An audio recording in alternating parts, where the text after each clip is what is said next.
पंचामृतस्य स्नानाद्यात् फलम लभते हरे शंखोदकेन यत् किंचित तन्मे ब्रूहि जितात अच्युतः। यानी स्वयं भगवान कहते हैं इस वैशाख मास में जो भी कोई मानव मेरे मस्तक पर दूध की धारा चढ़ाता है, मुझे स्नान कराता है, उस दूध में जितने बिंदु हैं उतने 100 अश्वमेध यज्ञ का फल वह प्राप्त करता है। दूध की अपेक्षा दही से मुझे स्नान कराता है तो उसका 10 गुना और ज्यादा फल मिलता है। दही के अलावा मुझे घृत से स्नान कराता है तो उसका और 10 गुना ज्यादा फल मिलता है। और मुझे मधु से स्नान कराता है, शहद से, तो और 10 गुना ज्यादा फल मिलता है। और मुझे शर्करा से स्नान कराता है तो उसका और 10 गुना ज्यादा फल मिलता है। लेकिन गंध और पुष्पोदक मुझे मिला करके जो स्नान कराता है उसका बहुत गुना फल मिलता है। गंध पुष्पे दकई मंत्रा सर्वोत्कृष्टम प्रशस्यते। जो पानी में गंध और फूल डाल करके मुझे स्नान कराते हैं उनके ऊपर मैं अति प्रसन्न होता हूँ, ये स्वयं भगवान ने कहा। जो व्यक्ति मेरे मस्तक पर शहद, शर्करा, पंचामृत की ये चीजें चढ़ाता है, ऐसे लोग मृत्यु के बाद सीधे स्वर्ग पहुँचते हैं। भगवान कहते हैं स्वर्ग लोके यह जयति चंद्र चंद्रुमार्त्वान क्षीर स्नानम परम श्रेष्ठम। भगवान स्वयं कहते हैं कि ऐसे लोग स्वर्ग से कभी दूर नहीं जाते, स्वर्ग से कभी हटते नहीं। वह पृथ्वी पर भी जब कभी जन्म लेते हैं तो एक बहुत बड़े राजघराने में उनका जन्म होता है। जो व्यक्ति बड़ी श्रद्धा के सहित क्षीर स्ताप महात्म्यम, मुझे दूध से स्नान बड़ी श्रद्धा के साथ कराता है,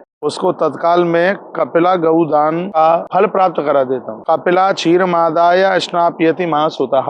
भगवान कहते हैं कि कपिला गैया का गोदान करने से जितने फल की प्राप्ति होती है, वैशाख के महीने में कपिला गैया के दुग्ध से मुझे स्नान कराने पर वही फल प्राप्त हो जाता है। कापिलम क्षीर मादाय शंखे कृत्वा च मानव। कपिला गैया का दूध यदि शंख में भरकर भगवान शालिग्राम का अभिषेक किया जावे वैशाख मास में, तो यह स्नाप्यति वा भक्तम सर्व तीर्थ फलम लभेत। तो वह व्यक्ति एक ही महीने में यानी वैशाख के महीने में संपूर्ण तीर्थों की तीर्थ यात्रा करने का पुण्य प्राप्त कर ले, सौभाग्य प्राप्त कर ले। शंखे कृता तो पानीयम साक्षातम कुश संयुतम।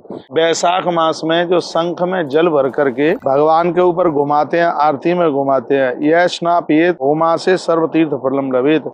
उन लोगों को भी संपूर्ण तीर्थ यात्रा करने का पुण्य मिलता है जो इस वैशाख महीने में शंख से भगवान की आरती उतारते हैं, शंख के द्वारा भगवान के ऊपर जल घुमाते हैं। शंकाष्टकेन यह स्नानम कार्ये, पुराणाकार ने वर्णन किया गया है कि शंख की इतनी बड़ी महिमा है। जो शंख से भगवान को आरती करता है, शंख से नहलाता है और वैशाख महीने में शंख ध्वनि करता है तो उसको संपूर्ण षोडशोपचार से देवी देवताओं को जो पूजने का फल प्राप्त होता है उसे वह फल प्राप्त हो जाता है। वैशाख मास में जो भी कोई व्यक्ति शंख से भगवान को स्नान करावे तो गंगा स्नान फलम प्राप्य, उस व्यक्ति को तत्काल गंगा स्नान करने का सौभाग्य प्राप्त हो जाता है। जो भी कोई व्यक्ति शंख का दान करता है वैशाख के महीने में तो उस व्यक्ति को चांद्रायण व्रत करने का पुण्य प्राप्त होता है। इतनी बड़ी महिमा है इस वैशाख के महीने में शंख के दान करने की, इतनी बड़ी महिमा।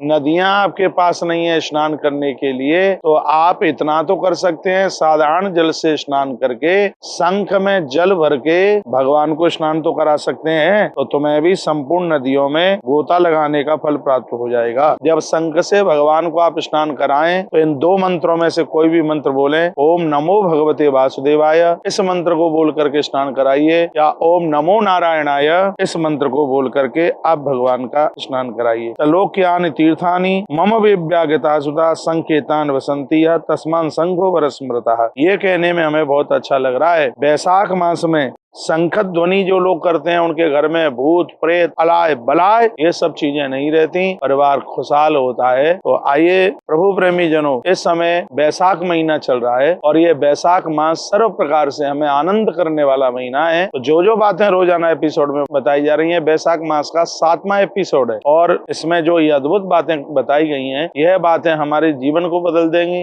ये बातें घर को स्वर्ग बना देंगी। इसलिए इनको इग्नोर मत कीजिएगा, इन बातों को आप स्वीकार करते हुए अपने घर को स्वर्ग बनाइए। इंद्रलोके चिरमस्वासा राजा भुवि जायते। इंद्रलोक में पहुंचता हुआ व्यक्ति धरती पर आके राजा बनता है जो वैशाख मास में ये सत्कर्म करता है, सत्पुण्य करता है, गंगा जी नहाता है, दान पुण्य करता है। तो मैं आप सबको ये कहना चाहूंगा कि वैशाख का महीना चल रहा है, भोर में जल्दी जाकर के स्नान कीजिए, पूजा पाठ कीजिए, भगवान का अभिषेक कीजिए, गौ माता की परिक्रमा लगाइए, भगवान की कथाएं सुनिए, जप कीजिए और ये मंत्र वैशाख के महीने में ओम नमो भगवते वासुदेवाय या ओम नमो नारायण इस मंत्र का जप कीजिए।